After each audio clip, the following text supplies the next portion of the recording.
Hello, it is I, Cassie Deputy from Deputy Tribe. Today's gonna be a rather requested video. I get a lot of questions on how we use herbal medicine in our home. Now, we're gonna talk about some of these things here. First off is herbal tinctures. I love herbal tinctures. When you have 8 million kids and you don't have all the time in the world, then these are your best friend. These are very potent herbal blends that you take like medicine, straight up. These are the ones that Ancient Medicine Cabinet sells, which I make all of these myself. This right here is an insomnia tincture, brewing away. So I'm just gonna run through a few of these. Elder echinacea and garlic. Let's talk about these two first, shall we? So first on the menu is, first up, elder echinacea and garlic. I pair these two together for several reasons. One of the reasons is, during the flu season, I use these, there's a bubble. I use these regularly. Now I get the big old 4 ounces, obviously, because we have a lot of people. And I use these every single day through the flu season. So, I don't know, what, September through March-ish. We use these every day. I line the kids up in the morning, drop her in their mouth, and then usually at night after dinner or during dinner, drop her. I never measure my doses in my family. Fill her up. There's a dose. That's what I do. Obviously with my babies, I use a little bit less. Man, that bubble's bothering me. Now, these tinctures are currently glycerin and water. That's it. So they're pretty sweet. Kids usually love just taking them straight up. Even the garlic one, I've heard that a lot of kids love it. Some kids don't. Mine all do. Now, if you have an alcohol-based tincture, or one that has a mix of glycerin and alcohol, if your kids can take that straight up, fantastic. My kids can, they love it. All the tinctures I make at home for our personal use are all alcohol-based. I prefer alcohol tinctures for several reasons. First of which is they are a lot more potent. A smaller amount works a whole lot better and faster than a glycerin-based tincture. Second of all, a lot of the properties in the herbs, the best solvent to extract them out of the herbs is alcohol. There are some water-based properties that are extracted through just the water and glycerin blend, which these work fantastically fine. But when you add the alcohol component, they are that much more strong and they pull out different properties, and the alcohol-based tinctures do work a lot better. Another reason is they work a lot quicker. Alcohol delivers the medicinal properties of the herbs directly into your bloodstream very fast. So they work a lot faster. That's why I prefer alcohol-based tinctures. Now, when you take a tincture that's alcohol-based, a lot of parents are like, oh, alcohol. It's not a lot of alcohol at all. We are actually changing our recipes to include a little bit of alcohol for these reasons. Oh, and it extends the shelf life. Glycerin tinctures have a shelf life of maybe 2 years, 2 to 5 years maybe, if you're storing in them properly and you're keeping them clean. But alcohol-based tinctures, minimum of 10 years, okay? They can go up to 20, 50, I mean, I've heard of people storing alcohol-based tinctures for 15, 20 years and they're still fine. It's alcohol. So by adding a little bit of alcohol to our tinctures down the road, right now they're all still glycerin-based. So when you get yours, depending on what the date is, read your label.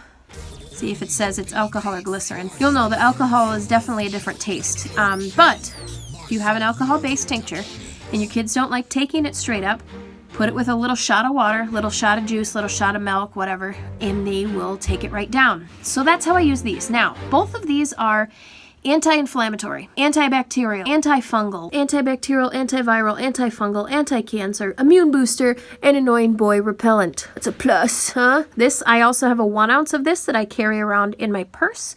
So when I ship the kids off to Sunday school or whatever, dose them all, boost their immune system, ship them away. This one is also, we've treated a lot of warts with this. Put a few drops on the wart, put a bandage on there, change it every, 12 hours, whatever. And keep doing that till the wart goes away. We've also had strep throat, I think twice in our entire child rearing years. Bearing, growing, training. Anyways, we've never done antibiotics, so we've always used this and then fresh garlic tea with some raw honey. And successfully annihilated strep throat much quicker and much more effectively than other families who have had it at the exact same time and have used the antibiotics. Ours goes away a lot faster. We don't get it again because we didn't wipe our immune systems out using antibiotics. We have also treated ear infections with this because it's glycerin based.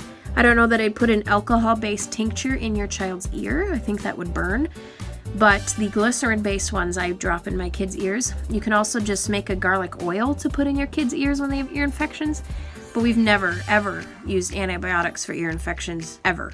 We never will, unless it's like they're gonna die. That's how I use these. I use these year round. Now, cue the flu. Kids get sick with the flu. Where are you? Here you are. This guy comes in, fever, cold, and flu, and he bumps him out of the way. Bye-bye. Because he has elder and echinacea in him also.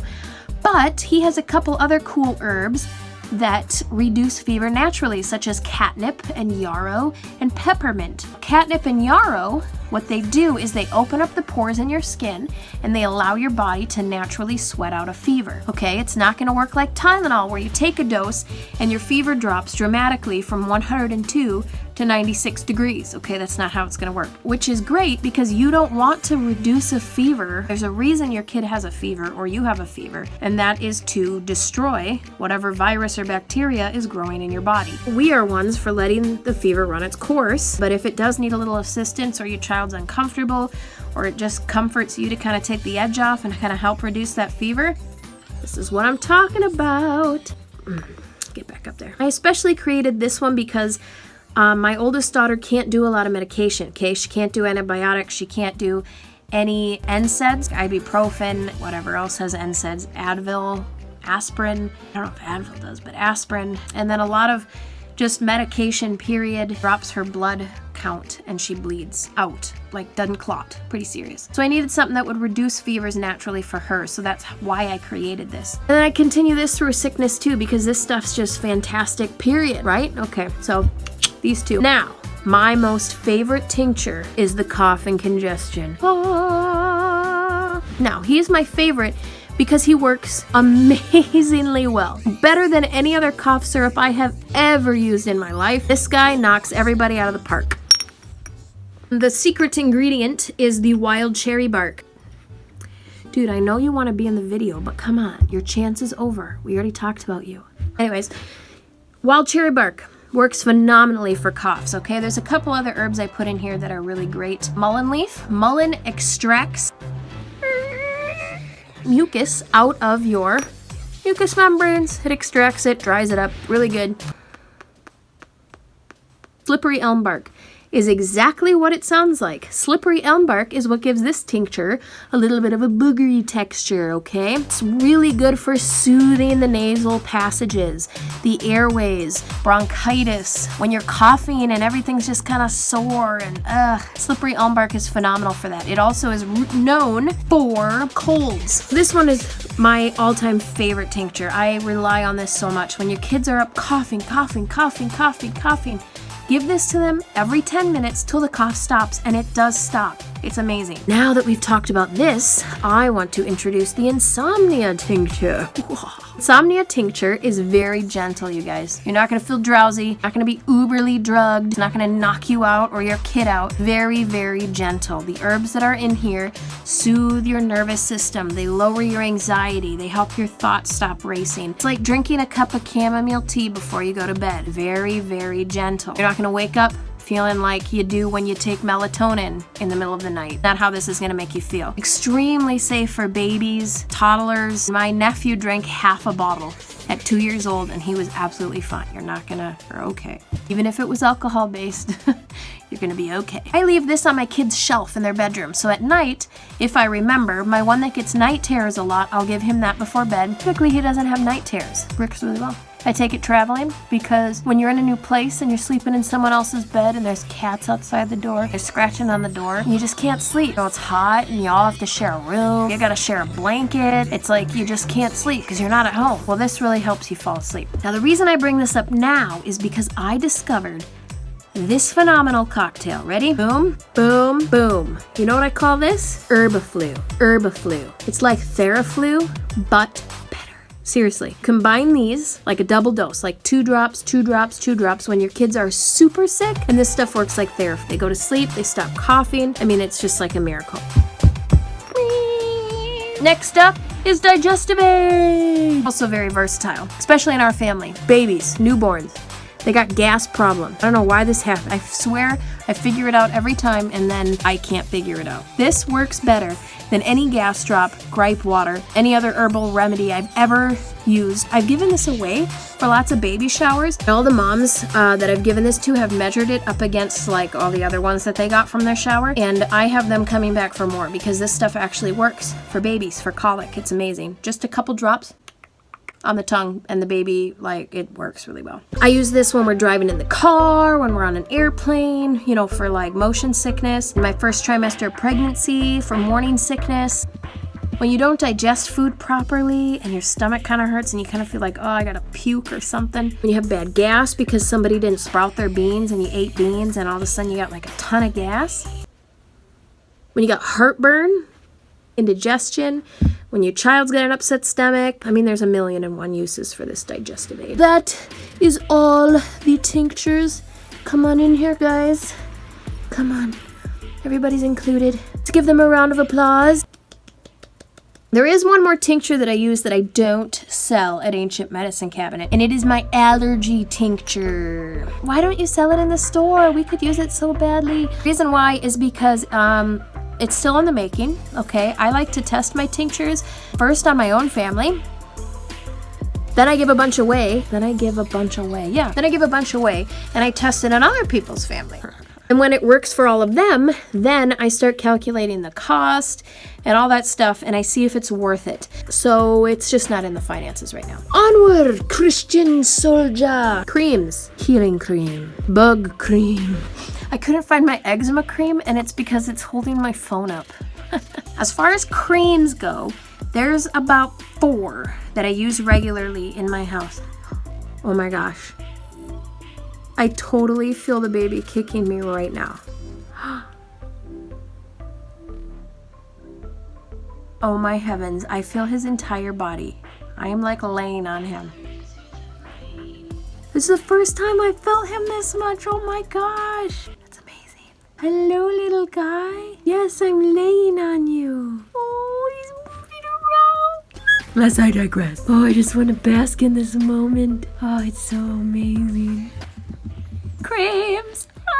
First cream is the healing cream. Extremely versatile, extremely simple in its ingredients. Let's see, it's good for burns, okay? Sunburns, chemical burns. What other kind of burns do you get? Oh, you know what? I fried myself with bacon grease. Let me see if I can find the scar. So you can't really see the scar because I used the healing cream. Oh, here it is. Right there, see that? I'm talking like 1st degree, 2nd degree, 3rd degree, all in this little area. My husband was at work the other day and he slid his hand down on a pipe and sliced his wrist open. It took forever to heal because he kept reopening it and it was getting infected and stuff. So I had him put this on there 2-3 times a day and then wrap it. It healed up. We didn't need to go to the hospital or anything, even though I kind of advised him to because it was getting pretty bad. The herbs that I put in here are good for, there's 3 different herbs. One is good for deep skin tissue mending. One is good for surface skin tissue mending. And then one is good for cell regeneration. So it really reduces the scarring and just encourages your skin to produce new cells. So this is good for anything, okay? Diaper rash, I don't know, under the breast rash. I mean, whatever kind of rash you get, that's good. Woohoo! Next up, bug cream. This is my 2nd most used cream because I am sick and tired of these natural bug sprays and creams not working. So I spent a few years and I crafted my own that actually works. It is a natural bug cream, so you still need to apply it every 2 hours or so. And whatever area you did not put it on, the bugs are gonna bite you. But it repels ticks. From what I've experienced, it keeps mosquitoes away, it's safe for babies, it's safe for toddlers, and I'm pleased with it. I mean, I bring it camping. I bring it to the parks. We have church out in the parks and it works well. I can actually stay in fellowship with people, not scared that I'm gonna die from like blood loss, you know, from all the mosquitoes that just like pass all my friends by and come and suck my blood. Like, really? Bug cream. Works really well. We go through like a jar or 2 of these a year. And last but not least, second best-selling cream. Our best-selling cream is our muscle cream, but my kids don't really use that. Is the eczema cream. My family has been absolutely blessed with eczema. Generations and generations of horribly worst-case scenario eczema. My grandmother was hospitalized for most of her young adult life because of the most severe cases of eczema I have ever heard of or read about. I remember one story she told me. She was in an entire full body cast because her skin was raw from eczema, like arms in slings, feet in slings, serious eczema, which got passed to my mother, who has pretty bad eczema, which then got passed to especially my middle sister. I have had a touch of eczema before, and my other sister Mariah has had some eczema. In turn, some of my nieces and nephews struggle with eczema, and one of my daughters had a small bout of eczema on her elbow or something. This cream is absolutely phenomenal. Any sort of skin issue you have, I'm telling you, this cream is pretty amazing. My sister crafted this, and the Lord led her in every step of the way. Quite a few of our customers have gotten off their prescription medication, eczema cream, and whatever else they were taking and replaced it with this because this is amazing. So we don't use it too much for eczema anymore, but I use it for other types of skin rashes or irritants that just need to be soothed. It's so soothing. I mean, you could probably just use this as a lotion. Oh yeah, you could totes use this as a lotion. You know, bask in it. That's pretty much it. Oh, I mentioned a 4th cream. The other cream that I use is what Ancient Medicine Cabinet used to sell, which is my version of Vicks Vapor Rub. We don't sell it anymore because we don't make enough money to sell it anymore. It is safe. It has no petroleum in it. It has some menthol crystals in it, some essential oils, and a few herbs that really help open up your airways. I will combine that with the cough and congestion tincture and my Theraflu, my Herbaflu mix. And that's just that. And it's a party at the deputy house because are those box elder bugs? Oh my heavens. They're totally mating right there. Sickos. We're gonna mate right there. You laying eggs on my mirror? You have a box elder problem. Is there a tincture for that? I don't know, but there should be. It's the story of how we use our herbal medicine in our home. I hope that helps you out. I hope you're a little bit inspired. Go and start a tea cabinet. Just start collecting yarrow and catnip and peppermint and echinacea and elderberries and elderflowers and I don't know what else. Wild cherry bark and calendula and all the wonderful marshmallow roots and all the things you can collect and start making teas and tinctures of your own. It's so fun and your kids will benefit greatly from it. That's it. I'm gonna go enjoy the feel of the first real feel of my baby rolling around in my womb right now. It's pretty crazy. Thanks for joining me. If you have any questions, please leave them in the comments below. Also, if you want to order some of these tinctures off Ancient Medicine Cabinet and get stocked up for the flu season, I will include a promo code below. If you enter that promo code, you will get 10% off your order. Oh my gosh, here comes the box elder bug. He's charging at me. Where is he? Can you see him? Wait a minute. There he is. You see him? He's coming for me. It's like he hears my voice. There he is. Get away! Should I drop some tincture on him and see? Where's that garlic one? Oh, you don't know what's coming for you, buddy.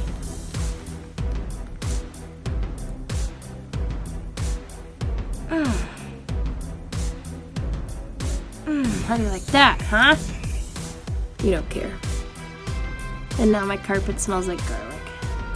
That was a dumb idea, wasn't it, little guy? Well, you can hear me, but you can no longer smell me, because all you can smell is garlic. This movie's like 20 minutes long now, without editing, so I should probably go. Goodbye!